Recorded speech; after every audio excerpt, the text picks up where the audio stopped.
think that a lot of people did feel uncomfortable about that stuff. It wasn't like everybody went, oh, yes. What was that? That's gender. It's invisible. That's like what we're living in. We just don't even see it. We don't even question it, right? Well, I'm not quite sure what you mean. Like, I mean, nobody's well, that's what gender is. Like the sexualization of girls from birth, isn't it? I mean, I still remember that point where girls, well, it happened with women first, and then it became girls, where the whole Playboy icon, you know, like the bunny years. Like I remember, you know, like, I mean, I was too young for this, but fucking Gloria Steinem, was it Gloria Steinem? Went and worked there, right? And then she wrote about it as a feminist, and then fucking 15 or 20 years later, 30 years later, they're putting fucking bunny ears on girls' tops, you know, like, and that was fucking neoliberalism and the patriarchy and choice. Porn star and shit like that. Yeah. Yep, and choice feminism. Of course, girls should be allowed to wear bunny, you know, fucking Playboy bunny ears on their fucking tops. Since that stuff steamrolled over the top of us, and liberal feminism stood up and went, woohoo, sex positive, you know, we can do what we want, right? And so it wasn't like we were just fighting against neoliberalism and fucking misogynistic dickheads. And I just think there's a whole lot of people out there who are just now going, actually, this thing is a step too far, because it's really obvious to them. It's really obvious to them. I don't even know, the examples I've seen have just, I mean, I'm not saying it didn't happen with that particular person in the UK. I'm saying the example I've seen of the drag street paying story stuff has just been hyperbolic bullshit when I looked into it more. I've seen some pretty fucking terrible stuff online. And I have seen some terrible stuff online too. And then it's like, it wasn't true. It was like it was bullshit. Oh, I don't know what that means. I've seen video of people. So it was either doctored things, it was like not real, or it was a blatant lie, like saying this is what happened at a children's library, and it wasn't. It was like an adult event or whatever.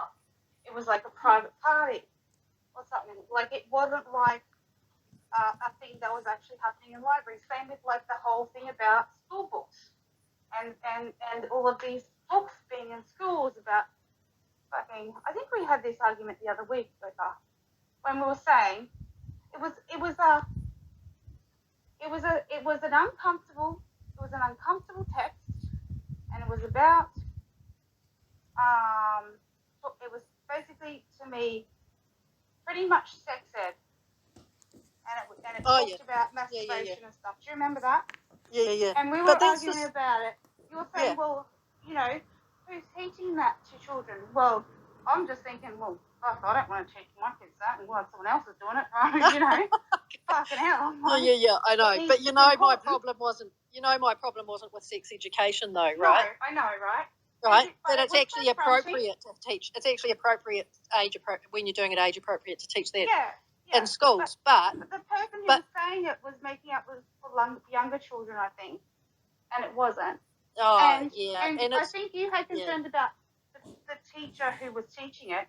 Now I'm assuming it's the PE teacher or whatever, and they're just probably like fucking every fucking term, like, oh, okay, kids, stop laughing now. Like, yeah. Like, just bored of this shit because the kids are just giggling and laughing away. Or what?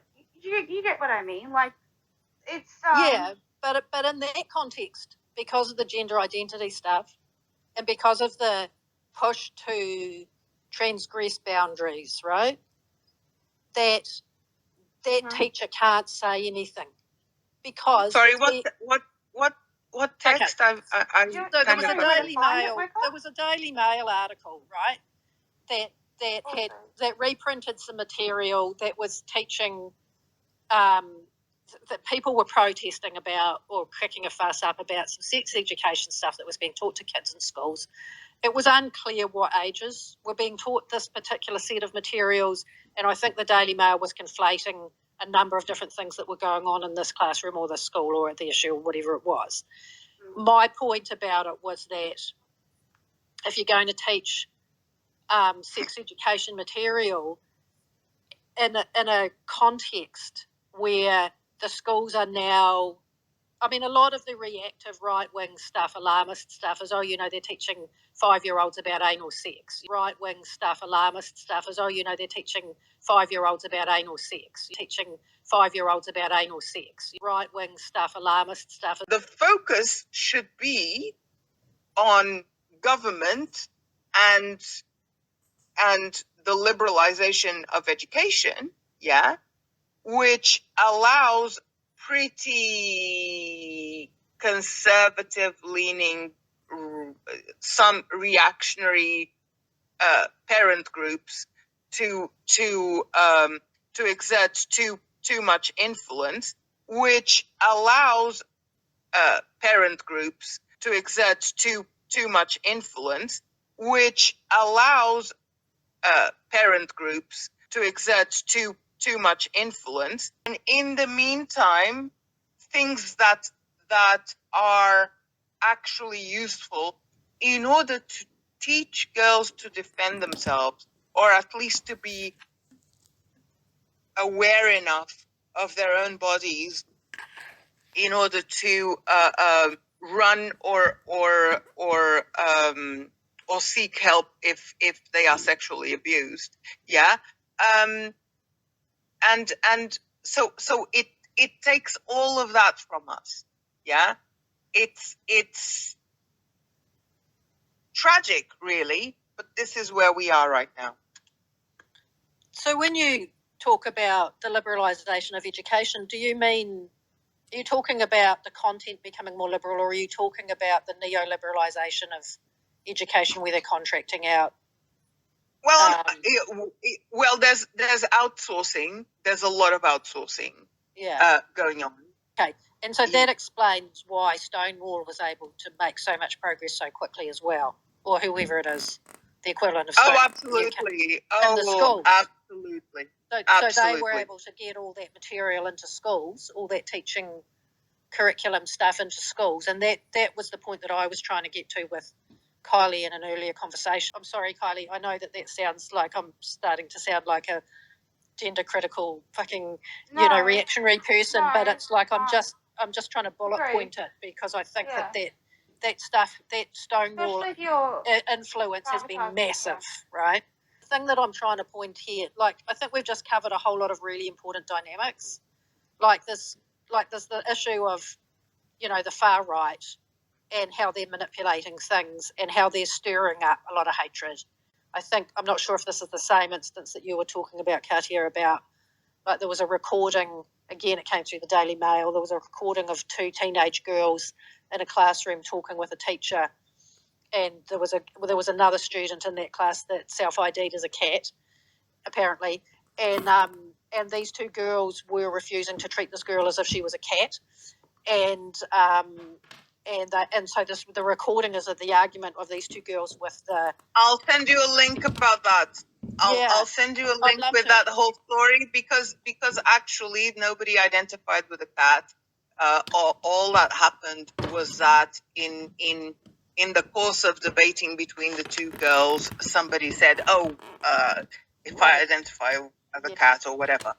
So there wasn't a case of the furries going on at that school. I know. The thing that's really interesting, the thing that I really took from that interchange was that the teacher basically told those 2 girls, she did a big power play on them, and basically told them that they were wrong in their politics, and therefore she was going to punish them. That's kind of where it got to at the end of that audio.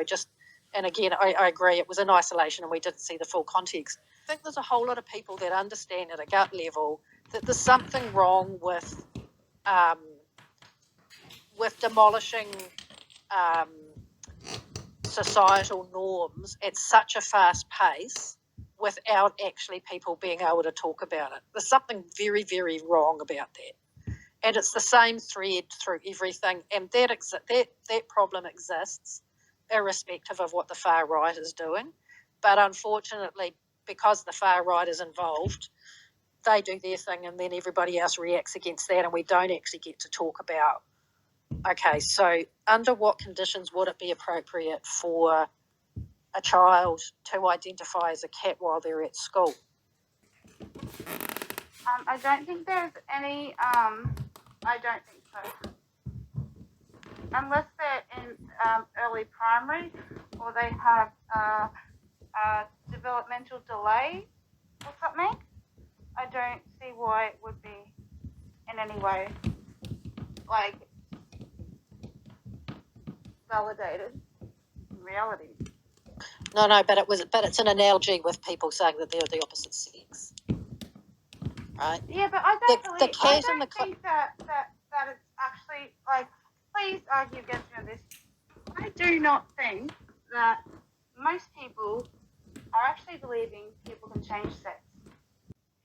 Even here in Britain, the fight is fraught because we've got religious parents now protesting at the Department of Education, which allows parent groups to exert too much influence, and and we know, because we're feminists and we are informed about these things, that what those parents are objecting to is a comprehensive sex education for girls, in particular. Gender critical.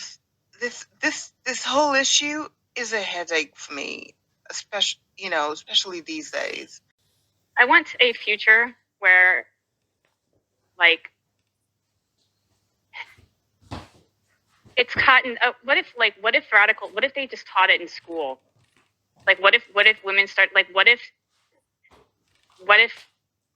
we taught girls radical feminism from, like, age 8 or something? Which state would allow, which patriarchal state would allow that to happen, though? I don't know. Maybe teach radical feminism, but call it something else. Like, they won't know the difference, right? Probably won't. They wouldn't. A lot of people wouldn't. We might as well, because feminism is just right-wing nut jobs now, so... We could call it Nothing wrong with beauty. We could call it beauty pageantry. Yeah. I know liberal feminists already did that. You make your own effort, yeah, and what then transpires is your resentment for other people not doing theirs, and not actually not for the people, but for those who actually urge them not to do the work. Yeah, because there are plenty of them out there. Yeah, and it's one of the reasons why I go on about anti-intellectualism. Yeah, it's because those anti-intellectualism messaging is precisely to hit those people who are already kind of, oh, there's no point in delving into this, is there? I already have the answers. I already know everything. And they actually miss a lot of context. Yeah. That spiky woman, yeah, keeps getting into spaces and saying, I don't read books. As if it was something to be proud of. I mean, but she's not the only one. I mean, oh God, no! I've got hundreds of women blocked. Honestly, I've given a lot of time. I probably do too.